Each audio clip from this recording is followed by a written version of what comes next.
I'm wearing a crown. It doesn't look particularly effective because it costs me about 15 euros in Vienna. The original crown actually cost so much that it almost bankrupted the Habsburgs at the beginning of the 17th century.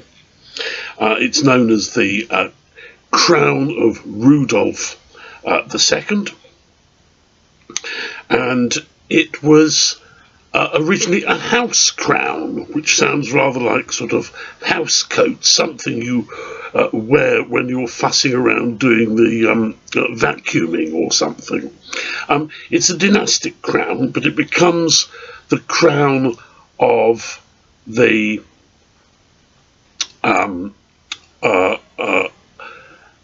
Habsburgs after the empire is changed to the Empire of Austria at the beginning of the 19th century. This is what they're crowned with, or what they have as their crown, because there's actually no formal coronation in the 19th century.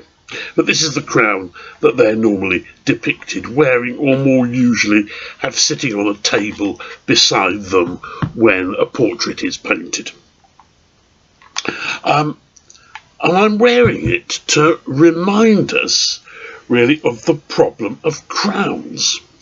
The Habsburgs don't actually have a crown in any of their Central European possessions before 1526. There is no Austrian crown.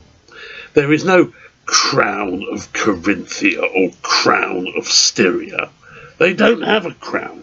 That's why the title they have is Archduke. A bit of a nonsense title, actually, invented in the middle of the 14th century. They had previously been just dukes, but they feel they want to show how important they are, so they call themselves archdukes and invent a sort of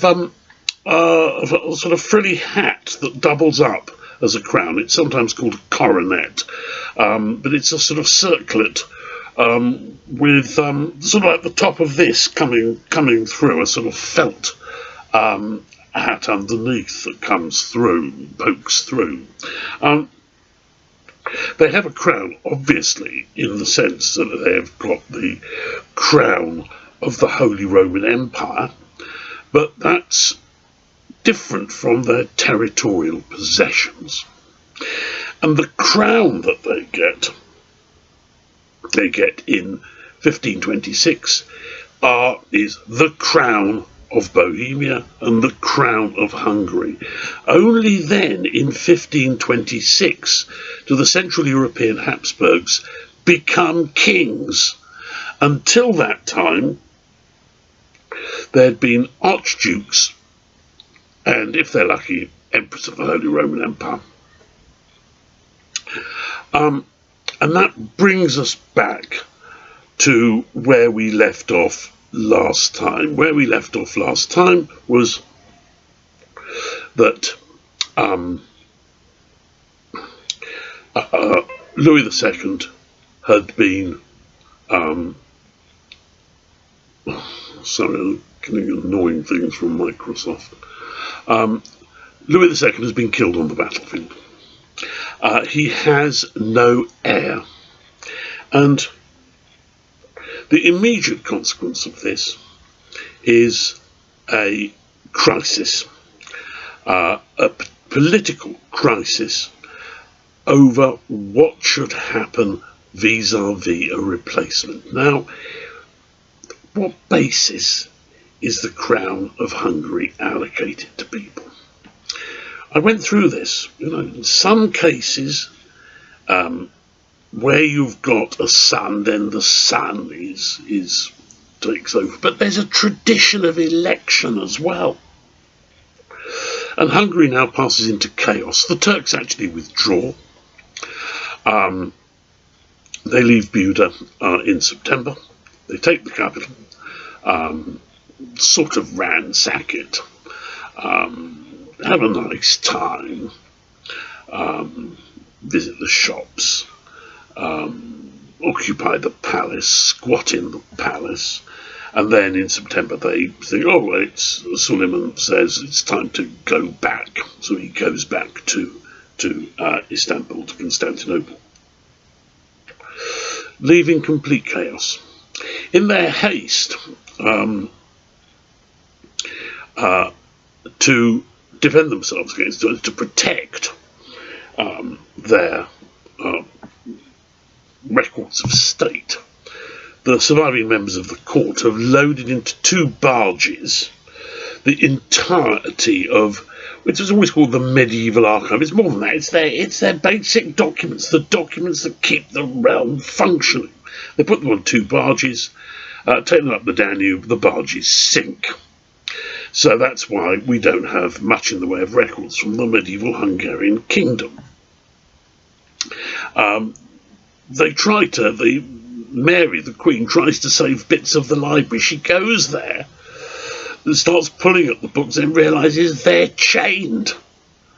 So she has to give up rescuing the library, because in order to protect it from people pocketing these very ornately bound volumes, the binding of these volumes costs a lot more than paying somebody to actually handwrite them. In order to protect them, they've been chained up, so they're left there, and when the Turks come, they start prizing off the gold chains and embossed jewels and things like that. They create an absolute chaos and mess. So the kingdom it's lost its king, it's got no heir. The whole business of state has collapsed, and as a consequence, anything can happen, and it does. The nobility, many of them, assert that they have a right. When the king has left no heir, they have the right to elect a ruler. And they elect a man called John Zapoya, Zapolya, Zapoya. Sometimes it can be spelled differently. That's the most common one, Zapoya. And Zapoya is voivod of Transylvania. He's failed to make it to the Battle of Mohacs.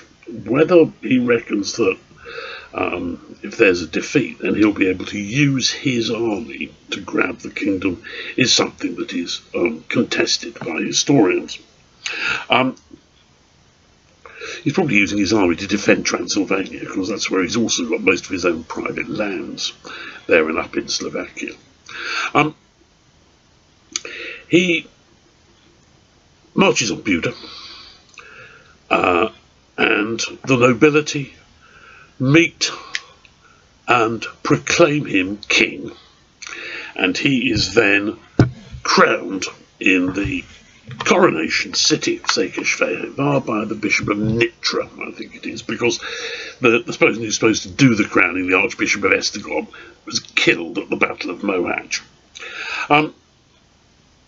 So he becomes king, sets about the whole business of trying to restore royal government when most of the governing officers had left dead on the battlefield, and all the records have been destroyed. But he hasn't counted on the Queen.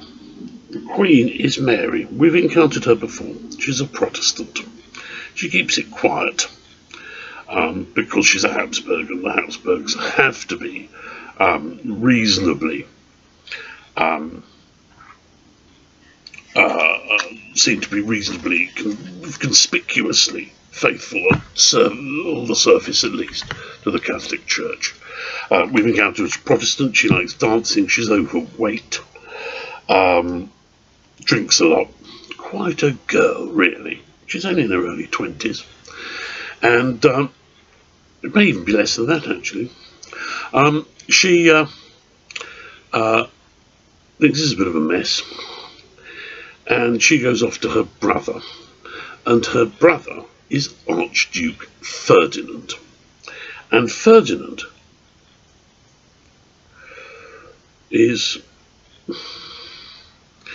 He's a fairly, with the word, he's a thoughtful man. He's only in his early years. He was born in 1503, so he's 23. He's a thoughtful man, doesn't say much. He's been brought up in Spain at the Spanish court, and the whole business in the Spanish court is two things. You don't speak much, you don't show your emotions, and you wear black.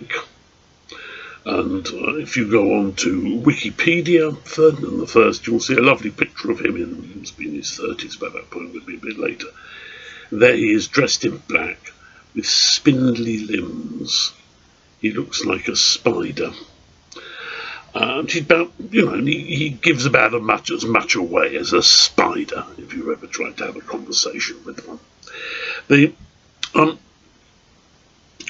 And Mary and Ferdinand say, well, wait a minute.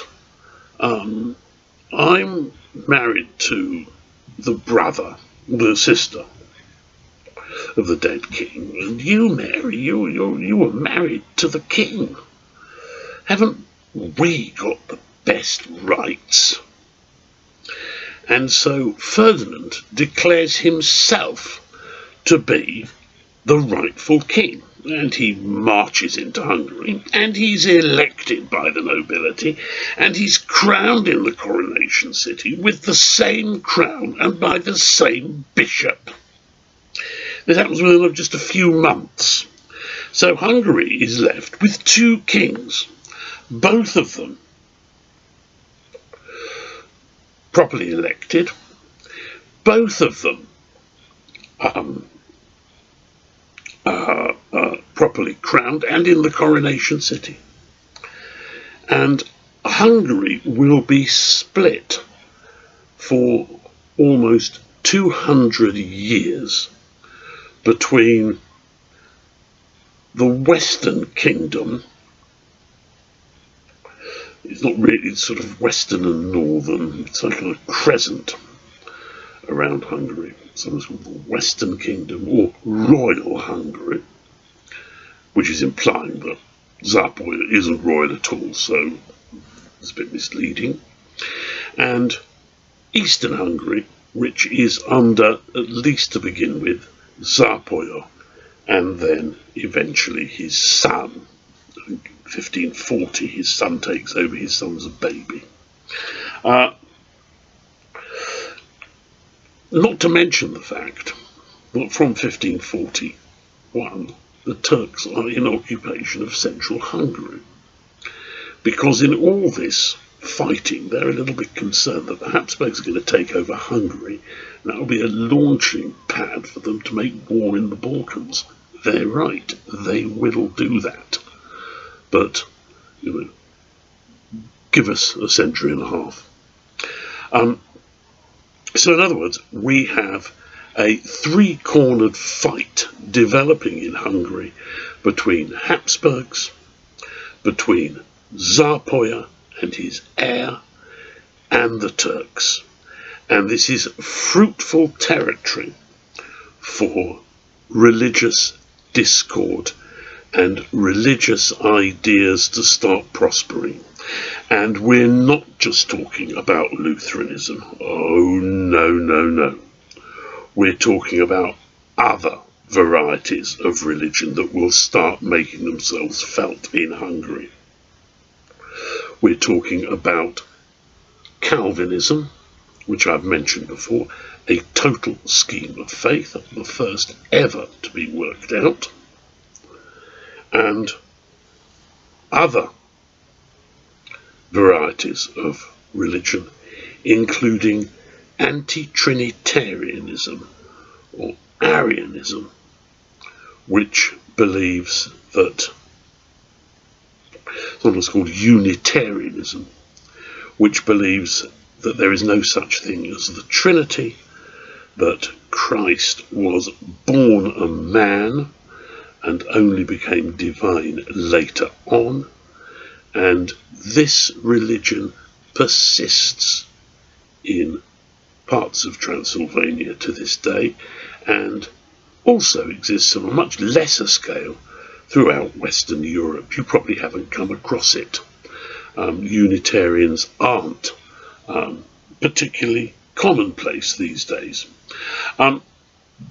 They've largely now merged in with the Calvinists, and just if they've got funny views on the Trinity, they keep themselves quiet.